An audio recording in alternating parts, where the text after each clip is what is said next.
Gentlemen, welcome back to the Fragrance Attorney. How you doing today? I hope you're feeling and smelling great. Welcome back to the channel. Thanks for spending some time, you fine smelling gentlemen, you. Today, I was tagged like an endangered animal in the wild. I have another video tagged by the one and only Big Ross, the boss, the legendary Team Gates TLTG Reviews.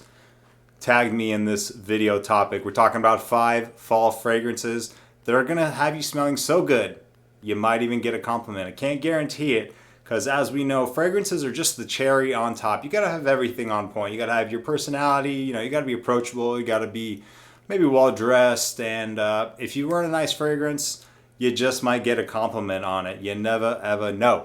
So today, let me give you my 5, and these are 5 that I have personally gotten compliments with. That's why I'm bringing them to you. Let's get it started. Enough rambling. 1 million Lucky, everybody. 1 million Lucky. It's got this really sweet, loud projection to it that is most likely going to get you noticed.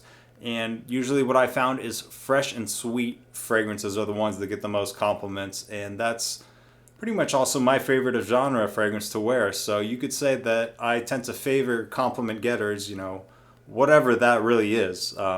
But I've had good success with this one. Hopefully you will too. You get a little bit of hazelnut, a little bit of plum, really nice pronounced sweetness without being cloying, without being over the top.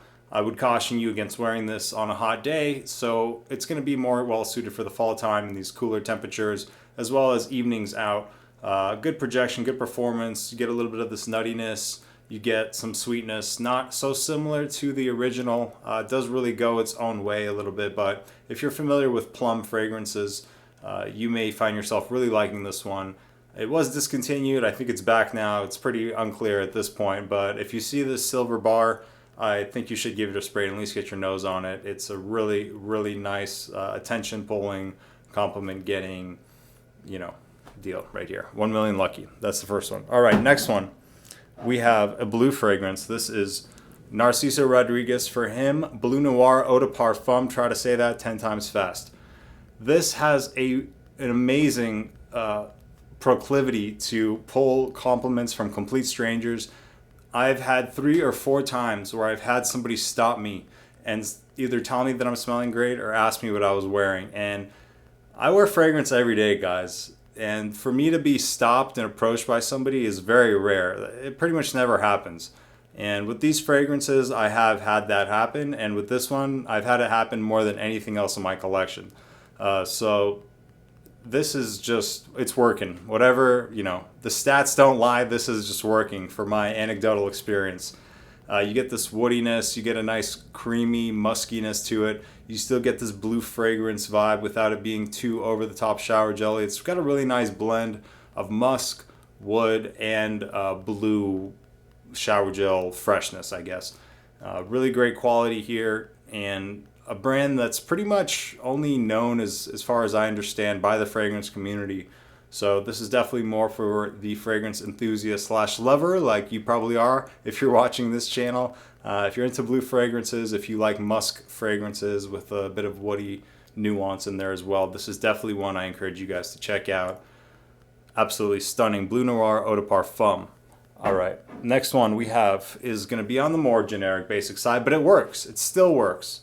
Prada Lunarosa Carbon, and the reason I say it's generic is because it is similar to Dior Sauvage, but less peppery, less of an embroxen bomb. The lavender is dialed up, and you still get that same scent profile. You just get that soapiness that Prada likes to inject into their fragrances. So you get Sauvage with a little bit of a Prada twist with the lavender and soapiness, and yeah, pretty much it.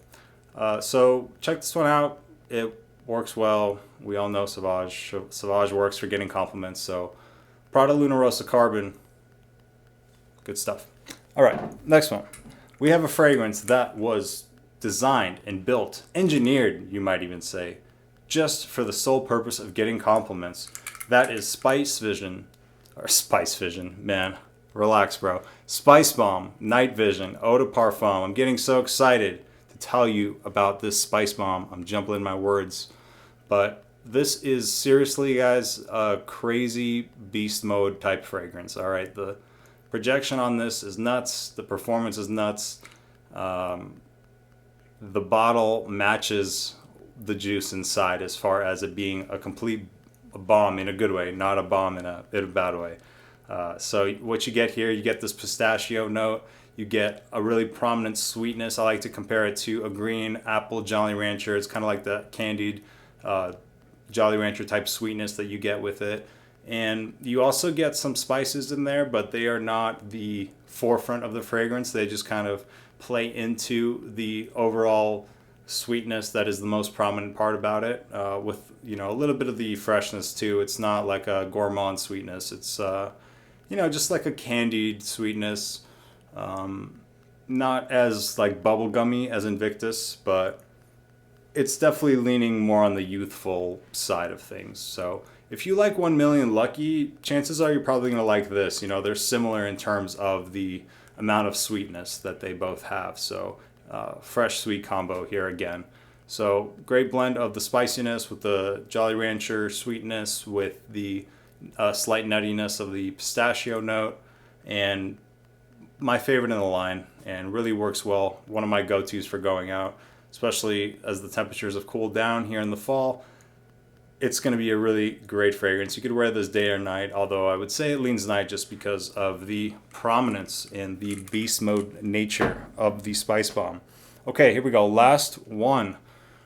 Are you ready? This is going to be the clone of the video, the only clone in here.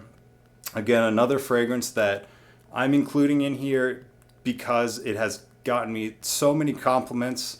I don't say that to like flex on you guys or to make myself sound or look cool. I'm just really trying to give you stuff that's going to work for you. And this has been working for me. This is John Lowe Immortal by Maison Alhambra. This is a clone of Louis Vuitton L'Immensité. And I think every time that I've worn this, I've had, maybe every time except once, I've had someone say something about this fragrance. It is incredible. Ginger, a lot of ambroxan, a lot of like that fresh ambroxan with a little bit of ginger, citrus, and a little bit of woods. You know, this is not a complex fragrance by any means. It's a pretty simple fragrance, but in life, in music, in art, in fragrance, less is more, and that's really the case here. Really good performance for this one. Usually the more affordable fragrances, where they lack is performance. Not here. This lasts 12 plus hours, and it doesn't really change too much. It's a pretty linear fragrance as far as opening to the mid to the dry down, but it smells fantastic all the way through. I don't really want it to change because I like the way it smells the whole time. So if you're looking for compliments, and if you're looking for, you know, maybe something outside the norm of a blue fragrance or a really sweet like 1 Million or a, you know, Nightvison, maybe stuff that other people may know about, I can almost guarantee like the everyday person, the average person is not going to know about this and is not going to be wearing this scent profile. So if you want to stand out and also get potentially some compliments, John Lowe Immortal is so freaking good, guys. Seriously, every time I wear it, somebody says something, and man, I love this one. It's $35. It does not smell cheap. It smells like $100 fragrance potentially. Lasts super long, and yeah, Maison Alhambra has seriously impressed me so much. Yeah, very impressed by that clone house. Probably my favorite clone house at this point. But yeah, John Lowe Immortal. When it comes into stock and fragrance buy, that's where I bought my bottle. I recommend scooping one up. I know they sell out pretty quick because people have found out about that one.